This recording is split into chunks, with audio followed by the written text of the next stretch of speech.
ئامی پەرلەمانی عێراق لە فراکسیۆنی کۆمەڵی ئیسلامی لە بەغداوە لەم بەشەی پانۆراما لەگەڵمان دەبێ. کاکزانە شەوتان باش. بۆچی دانیشتنی ئەمڕۆی پەرلەمانی عێراق دواخرا؟ خۆ پێشتر فشار هەبوو لەسەر پەرلەمانتاران بۆ ئەوەی ئامادەی دانیشتنەکە نەبن تا ڕێژەی یاسایی دانیشتنەکە تەواو نەکەن؟ بەڵێ سڵاوی خۆی گەورەتان لەبێ. ئێمە وەکو ئەرشی خۆمان لە شارەکانی خۆمان هاتینەوە بەغدا بۆ بەشداری بکەین لە کۆبوونەوەی ئەنجومەی نوێنەرانی عێراق، بەڵام بەداخەوە کۆبوونەوەکە سەرکەوتوو نەبوو لەبەرەوەی ژمارەیەک لە پەرلەمانتاران نهاتنە ناو هۆڵی کۆبوونەوە و توانیان نیسابی قانونی تێک بشێنن، هەرچەندە 2000 سەرۆکی پەرلەمان هاتە ژوورەوە و مۆڵەتی ئەوەیدا کە دانیشتنەکە تەواو بکرێ، بەڵام ئەندامەکان کەم بوون. 70 ئەندام لەناو هۆڵی کۆبوونەوەکە بوو، ژمارەی ئەوەندەش لەناو کافتریاکە و دەوروبەری پەرلەمان هەبوون، بەڵام بە هۆکارێکی سیاسی نهاتنە ناو کۆبوونەوەکە بۆ ئەم کۆبوونەوەی ئەنجام نەدرێت، لە ترسی ئەوەی کە لەم کۆبوونەوەیە کار بکرێ بۆ سەرنەوەی متمانە لە وەزیری دارایی، لەبەرەوەی ئەو ئەندام پەرلەمانەیە کە پرسیارەکانی ئاراستی وەزیری دارایی کردبوو ئیمزای کۆ کردبووە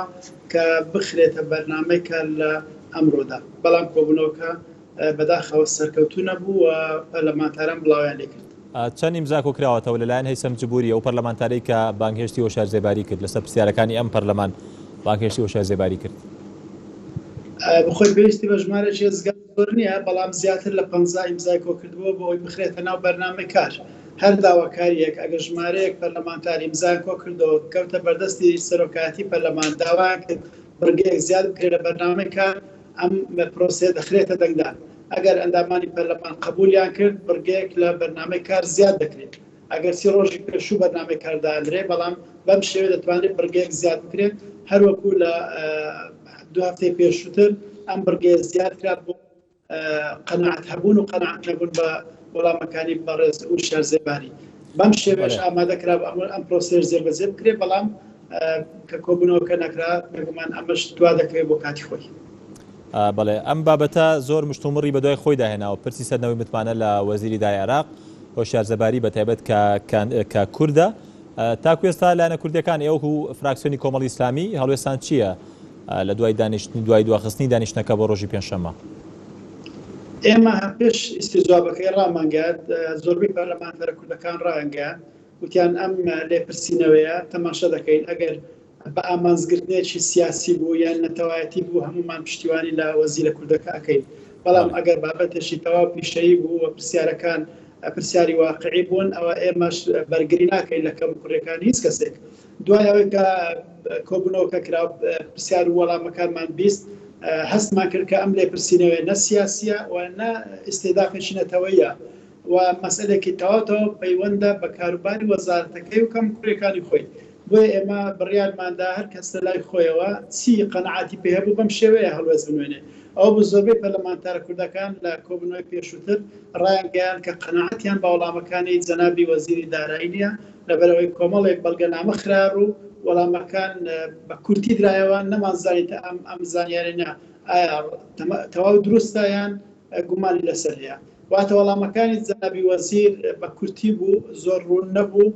ئێمە نەگەیاندە قەنەعەت کە ئەم وەڵامانە تەواو لەجێ خۆن. بۆ ئەم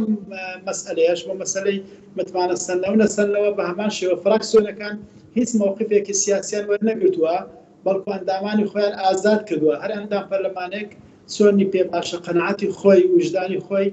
بڕیارەدا لەسەر متمانە وەرگرتنەوە یان وەرنەگرتنەوە. بۆیە ئێمە وەکو فراکسیۆنی کۆمەڵی ئیسلامی هیچ هەڵوێستێکمان ڕانەگەیاندوە پێشوەخت، لەبەر ئەم دەنگدانێکی نێنی دەبێت کە نێنی بێ ئەندامی پەرلەمان ناسار نییە، نە پێش دەنگدان نە دوای دەنگدان هەڵوێستی خۆی ڕابگەێنێ.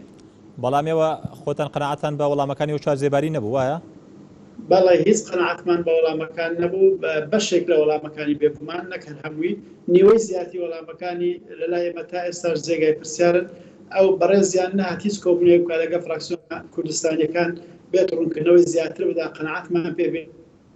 ئەم شێوە بۆ ئێمە تا ئێستا لە بەرچاو ئێمە هەر غامزە و هەر شاراوەیە. فراکسیۆنی پارتی لە پەرلەمانی عێراق پەیوەندی بە فراکسیۆنە کوردەکانەوە کردو، پەیوەندی بە ئێوەشەوە کردەوە بۆ ئەوەی کە داوای هەڵوێستیتان لێ بکات بۆ پشتگیری لەوەی کە متمانە لە هۆشیارزێبایی نەسەنرێتەوە؟ بەڵێ بێگومان پەیوەندیان کردووە بە هەموو لایەک، بەڵام بەڕاستی ئەوەندەی کە مەشغولن بە فراکسیۆنە عەرەبیەکان ئەوەندە مەشغولینە بە فراکسیۆنە کوردیەکان. ئەمەش خۆی لە خۆیدا یەکێک لەم خاڵە سلبیانەی کاڕاستەی برادرانمان لە پارتی دموکرات کوردستان دەکرێت ئەوەندەی ڕازیکردنی غەیرە کوردن ئەمەندە دەخەم ناوماڵی کوردانین ئەمەندە دەخەمەوەدانین کە حیزبە کوردەکان فراکسیۆنە کوردەکان ڕازی بکەن وەزم و زۆڵەکانیش لە ئاستیاندان پەرلەمانەکانن خۆ بابەتێکی وا گرنگ کە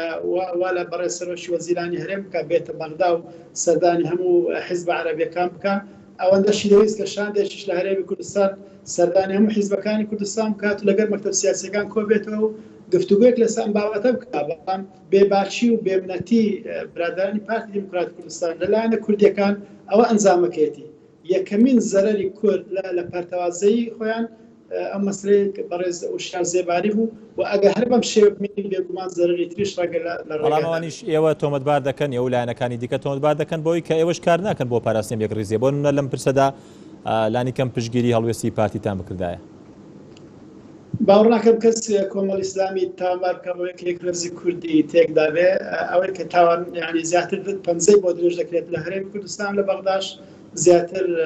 حیزبەکەی پارتی دموکراتی کوردستانە کە ئەوان نەیانتوانی باش مامەڵە بکەن لەگەڵ لایەنە سیاسیەکان لەگەڵ فراکسیۆنەکان لەسەر بڕیاردەری لیژنەیەک لەسەر جێگری لیژنەیەکی پەرلەمانی کێشە لەگەر هاوکارەکانی خۆیان دروست دەکەن نەیانتوانی ئەم پێکەوە بوونە بەرداوامی پێ بدەن کە ئێمە 2 ساڵی ڕابردوو زۆر بە فشارمان خستە سەر خۆمان نەمانهێشت کێشەکانی هەرێمی کوردستان بێتە بەغدا و یەکڕێزیمان پاراست بەڵام بەداخەوە لەم سەرمانگەی ڕابردوودا ئەمە توانم بڵێم فراکسیۆنی کۆمەڵی ئیسلامی نەبووە هۆکارێک بۆ تێکدانی ئەمە بەڵکو فراکسیۆنەکەی ترا باش ئێستا ینی پێتان وایە ئەوەی لە بەغدا ڕوودەدات لێکەوتە و دەرهاویشتەی ئەو دۆخەیە کە لە هەرێمی کوردستان هەیە ئەو ناخوی نێوان لایەنە سیاسیەکانی هەرێمدا هەیە ینی ئێوە لەژێر کاریگەری ینی بەکاردانەوە ئەو کارانەی کە ینی بە شێوەیەکی ڕەتفعل بڵێن ئێوە سیاست دەکەن لە بەغدا کاریگەری دۆخی هەرێمی کوردستانی لەسەر نییە بڕیارەکانتان لە بەغدا نەخێر ئێمە زۆر خۆمانەوە پاراستووە کە کاریگەری سیاسەکانی هەرێم هەبێ لە بەغدا لە بەرەوەی زۆری ململانەکانی ئێمە لە بەغدا زۆر جیاوازە لەگەڵ زۆری ململانەکانمان لە کوردستان ئێمە لە بەغدا ململانێکی نەتەوەیمان لێیە بەڵام لە کوردستان ململانێکی ناوخۆی حیزبیە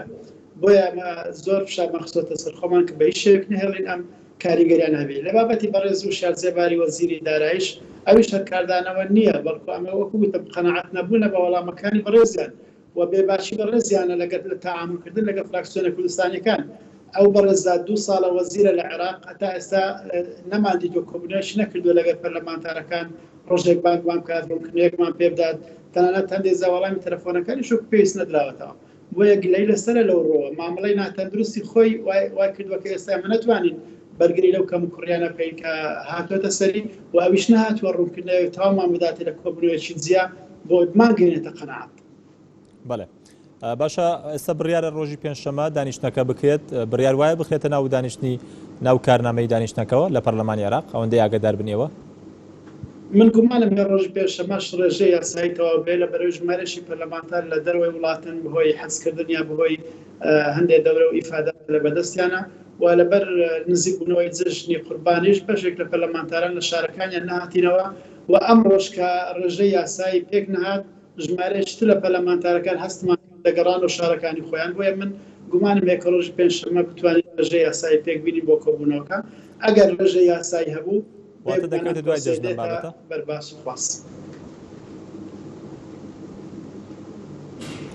دەکەوێتە دوای جەژنواتە بابەتە پرسی سەرنەوەی متمانە لەوە شار زێباری بەڵێ پێ ئەچێت لە دوای جەژن ئەم بابەتە بێتەوە پێش بەڵام ئەم بابەتە بە تەزیرکراوی دەمێنێتەوە بە حەلکراوی نەماتوێت چارەسەر نەبووە تەنها دوا دەخرێت بۆ دوای جەژن دوای جەژنیش بێگومان کەشوهاشی کە ئەبێت و گفتوگۆکان بەردەوام دەبن دیسان پەرلەمانتاران قەناعەتەکانی خۆیان کار پێ دەکەن لە کاتی دەنگدان بە متمانە وەرگرتنەوە یاسەند بەڵێ کاک زانا دیارە پێشتر وەزیری بەرگری عێراق متمانی لێوەرگیراوە و ئەمڕۆژ باس لەوە کراوە کە وەزیری پەروەردەی عێراقیش بانگهێشتی پەرلەمان دەکرێت ئێوە لەم چالاکیانەی ئەم دوایی پارلەمانی عێراق کە خوێندنەوەی جیاوازی بۆ دەکرێت ینی هەست ناکەن بۆنی هیچ موامەرێکی سیاسی یعنی پیلانێکی سیاسی لەناو پێکاتەکان یاخولانی کەم بۆ دروستکردنی ئالۆزی لەناو پێکاتە لایەنە کوردیەکاندا لە بەغدا بەتایبەت لە پرسی سەرنەوەی یاخود لە پرسی بانگێشتکردنی و شار زێباریدا ینی بۆنی هیچ موامەرێکی سیاسی ناکەن لەم بابەتە ئێمە پرساندن و ئیستیزاکردنی وەزیرەکان بە چالەکێکی زۆر باشی پەرلەمانی عێراق دەزانین ئیتر ئەو کەسێکە ئیستیزوابی کردو بە خۆی نیاز و مەبەستێشتر هەیە ئەوە پەیوەندی بەخۆیەوەیە بەڵام خودی چالاشەکە یەکەکرد ئەرکەکانی پەرلەمان و ئەگە وەزیر یەکەم خالد عوبەیدی وەزیرێکی پێکهاتەی سونە بوو وەزیری دووەم کورد بوو وەزیری داهاتوو لە پێکهاتەی شیعە بێت و پێچێ بەرەز ئیبراهیم زەعفەری وەزیری دەرەوە یەک کەمین کەسەکە پاڵێراوە و هەروە وەزیری تەندروستیش لە هەمان پێکهاتەیە کۆمەڵێک دۆسیان لەسەر کۆ کراوەتەوە ئەمانە شڕوبەڕوو لێپرسینەوە دەبنەوە ئێتر هەر وەزیرێک بتوانانی وەڵامەکانی خۆی باش بداتەوە و قەنەعات بە پەرلەمانتارەکان بێنێ سەلامەت دەرەچێ بەڵام ١٧٠ ئەو وەزیرانێک کە دێنە پەرلەمان یعنی ١٧٠ ئەگەری لەسەر کارلادانیان هەیە چونکە ئەگە وەزیرێک بۆ شانی ئەوەی ئیستیزواب بکرێت لێپرسینەوە لەگەڵ بکرێت کۆمەڵێک دۆسیە لەسەر کۆ بووە کەم وایە بتوانێت لە ژێرباری ئەم دۆسیانە بێتە دەر. بەڵێ بە کورتی کاکزانە سپاس دەکەم دیارە تۆ پێشتر پێم وایە بێ داوات لە وەزیری دارایی کرد بوو خۆی دەست لە کار بکێشێتەوە بێگومان ئێمە پێمان خۆشتە هیچ کەسێک تووشی شکستی سیاسی بێ وێ من پێشنیاریەوەم کرد و بەڕێزیان بۆ خۆی وا باشتر بوو دەستە کار بچێشتەوە بەر لەوەی کە